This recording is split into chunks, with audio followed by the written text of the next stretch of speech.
Baik, Assalamualaikum warahmatullahi wabarakatuh. Berikut kami paparkan hasil invensi kami yang berupa produk aplikasi untuk studi kelayakan atau evaluasi tentang hasil scanner pasien COVID-19. Ini adalah tampilan awal di mana admin harus login. Kita misalkan bahwa adminnya login dengan username sebagai berikut dan password sebagai berikut. Kita klik login. Kita klik OK.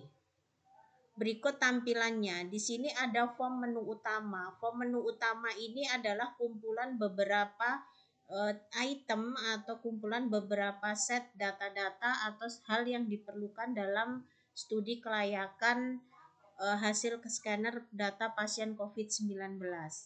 Berikut ada beranda. Dari form beranda di sini, inilah muncul form berandanya berupa tampilan gambar. Kebetulan untuk produk ini kita ambil sampel di Rumah Sakit Umum Mitra Sejati Medan. Kemudian di sini ada kita klik data alternatif. Data alternatif itu adalah data dari sesuatu atau item yang kita anggap sebagai data rekapnya atau data filenya. Nah, di sini ada ID, nama, ukuran file, kelengkapan data, hasil scanner, hasil lab. Jadi ada 4 untuk kriterianya. Jadi kriterianya yang kita lakukan untuk men-scanner hasil pasien COVID-19 itu adalah ada 4. Ukuran file, kelengkapan data, hasil scanner, dan hasil lab. Kita contohkan misal ID daripada file rekap. Jadi bentuk dari alternatif ini bentuknya adalah file rekap. Jadi rekapan beberapa file. Misalkan ID-nya kita buat 208P. Nah, namanya adalah file rekap 1. Ukuran filenya kita klik di sini ada 2. Ukuran filenya ini kenapa dia 1 sampai 5? Ini menggunakan skala Likert. Yang kedua adalah kelengkapan data C2. Misal kita isi 3, hasil scannernya 4, hasil labnya kita uji dia ada 4. Jadi nilai tertingginya itu 5. Jika file rekapnya itu kurang nilainya di ukuran file, itu bisa kita isi dengan 1. Jika dia lengkap, itu kita isi dengan 5. Tergantung dari ukuran file atau data yang ada. Baru kita simpan. Data berhasil disimpan, maka akan terekap di bawah, di tabel bawah. Menu ubah digunakan untuk mengubah daripada baris file rekap. Dan hapus akan menghapus beberapa file di file rekap yang ada di tabel ini.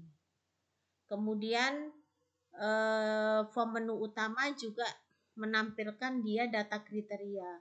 Jadi kriteria yang digunakan untuk studi kelayakan hasil scanner pasien COVID-19 itu ada 4. Ukuran file, kelengkapan berkas, hasil scanner, dan hasil lab. Untuk keterangan kriteria ini sudah dijelaskan di laporan. Jika akan memperbarui bobotnya, misal kita akan perbarui bobot yang ada di sini, itu kita bisa klik bobot. Oke. Nah, ini akan mengubah bobotnya.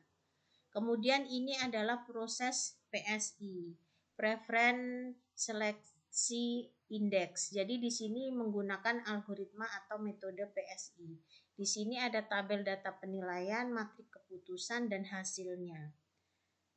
Misalkan ini tadi sudah diisi untuk kode alternatifnya, nama juga sudah diisi, begitupun dengan kriterianya, nilainya sudah diisi, matrik keputusannya masih kosong. Jadi kita klik proses, dia akan terisi. Ini akan terisi dari data penilaian, matrik keputusan, dan hasil. Nah, di sini ada misal langsung dapat yang diinputkan tadi terakhir 208P file rekap 1 hasilnya 0,1449 itu adalah valid. Baru kita bisa cetak laporan sini. Nah, ini bisa kita cetak laporan bahwa file rekap 1 misal pasien si A, file rekap satunya hasilnya sekian. Baru pasien yang kedua file rekap 2 misalkan, nah ini pasiennya hasilnya sekian, ini valid. Maksudnya valid adalah bahwa mereka ini dinyatakan positif pasien COVID-19 dari hasil scanner kelayakannya. Jadi jika tidak valid, maka ini tidak valid atau dia masih harus memberikan laporan atau harus dikaji ulang atau didiagnosis bahwa pasien tersebut menderita COVID-19. Baik, begitu saja presentasi dari kami. Semoga bermanfaat. Aplikasinya sangat mendukung untuk rumah sakit dan klinik, bisa digunakan tidak hanya di Rumah Sakit Mitra Sejati. Jadi bisa digunakan oleh admin, dan aplikasi ini menggunakan aplikasi desktop.